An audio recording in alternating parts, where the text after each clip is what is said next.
आत्मीय भाई और बहनों प्रणाम। कैसे हैं आप?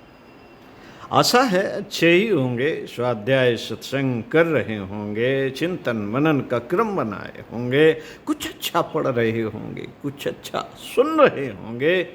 इसी क्रम को आगे बढ़ाते हुए विचारों की दुनिया में गोते लगाते हुए एक कहानी किसी ने व्हाट्सएप पर भेजी थी, उसको बड़ा मजा आया, आपको भी सुनाने का मन है। साथियों, एक चीता था।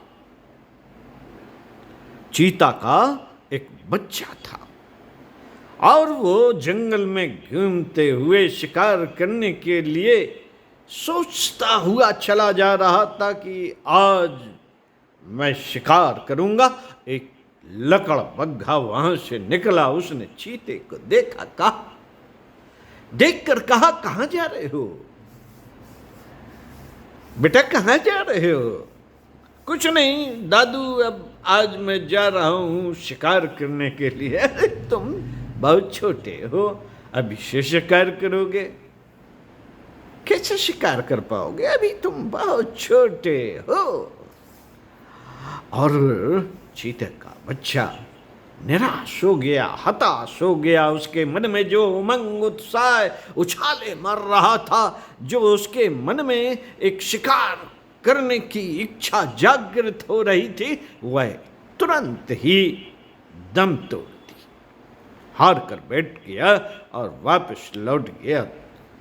दूसरे दिन फिर उसके मन वही जिज्ञासा उभरी और निकला जंगल को शिकार करने के लिए। एक बूढ़ा बंदर वहां डाल पर बैठा हुआ देख रहा था। उसने कहा, अरे चीता भाई, कहां जा रहे हो बेटा? अरे बंदर मामा, कहीं नहीं, आज मेरा मन कर रहा है शिकार करने को। बिल्कुल बिल्कुल बिल्कुल बिल्कुल सही कर रहा है। तुम तो बहुत तेज दौड़ते हो, तुम्हारे तो अंदर बहुत फुर्ती है, तुम तो शिकार को यूं पकड़ के मसल दोगे।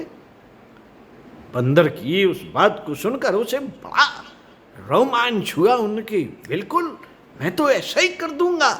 और वो उत्साह से भर के चल पड़ा। सामने एक बकरी का बच्चा दौड़ता हुआ जा रहा था। उसने झपट की छलांग मारी और शिकार पकड़ कर उसको गर्दन में रोड़ दी और उसको खाता हुआ अपने घर को चला गया। साथियों, कहानी तो बहुत छोटी है, लेकिन इससे नसीहत मिलती है। नसीहत कैसे मिलती है? साथियों, कोई भी बात जरा सी सुन ली जाए, उस पर चिंतन मनन किया जाए, तो ढेर सारी नसीहतें दिमाग में आने लगती हैं। आप भी चिंतन करते होंगे, तो जब किसी बात पर चिंतन करें, राम शब्द को ही ले लें, उस पर चिंतन करें, तो राम की बहुत सारी बातें आपके दिलो दिमाग में आ जाएंगी। ऐसे ही जब इस पर चिंतन किया, इस कहानी पर, तो उस कहानी से नंबर 1 शिक्षा प्राप्त हुई कि व्यक्ति पर शब्दों का बहुत महत्व पड़ता है। साथियों, परम पूज्य गुरुदेव भी यही कहते थे कि बेटा, शब्द ऐसे होने चाहिए जो पढ़ने में भी कठिन लगे और जैसे ही उसका मतलब समझ में आए वो दौड़ पड़े, लोग उस शब्द के पीछे दौड़ने लगे।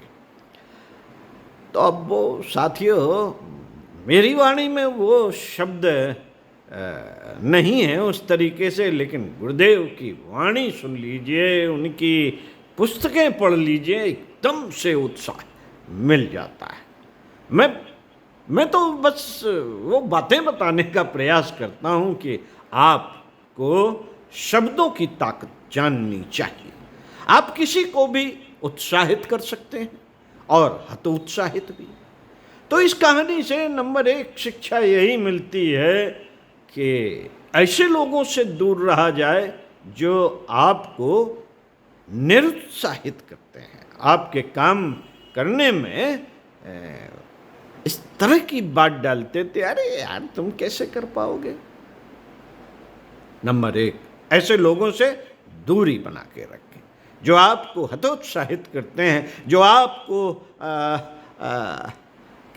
क्या कहेंगे, एनर्जेटिक नहीं बनाते हैं, जो आपको अनकरेज करते हैं, करेज नहीं अनकरेज करते हैं, ऐसे लोगों से दोस्ती बनाना ठीक नहीं।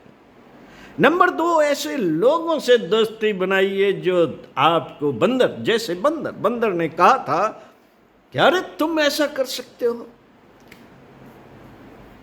तो वो ऐसे लोगों को दोस्त बनाइए जो आपको उत्साहित करते हैं।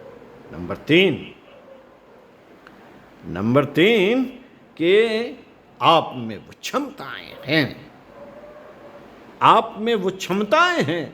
दुनिया भर के लोगों से ज़्यादा मतलब न रखे, अपने आप को हमेशा बताते रहिए कि आप बहुत ताकतवर हैं, आप परमपिता परमात्मा के पुत्र हैं। आपके अंदर उत्साह, उमंग, साहस, धैर्य जैसे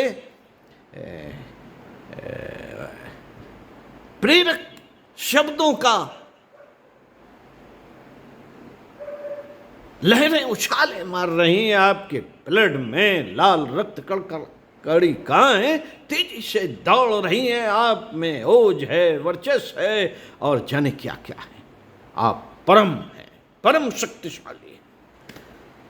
आप में वह सारी ताकतें हैं जो परमात्मा में। बस जहां कहीं गड़बड़ होगी वो आपके साथ रहता है, जहां कहीं भी गड़बड़ होगी वो आपकी मदद कर देगा, क्योंकि है तो वो आपके ही साथ। तो इन्हीं शब्दों के साथ इस विचारों की गिरदौड़ में हम यहाँ से बाहर आते हैं और आपको चिंतन मनन करने के लिए एक वाक्य देते हैं। हम सुधरेंगे, युग सुधरेगा। हम बदलेंगे, युग बदलेगा।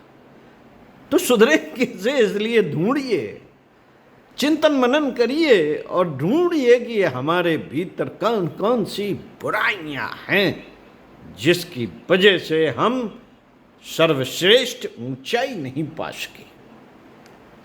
जब ढूंढ लेंगे, चिंतन मनन करेंगे, जब ढूंढेंगे अपनी बुराइयों, तो उनसे लड़ने की भी आप में शक्ति भरी पड़ी है, उठा के पटक देंगे। तो साथियों, इन्हीं शब्दों के साथ आज आपसे विदा लेते हैं। ओम शांति।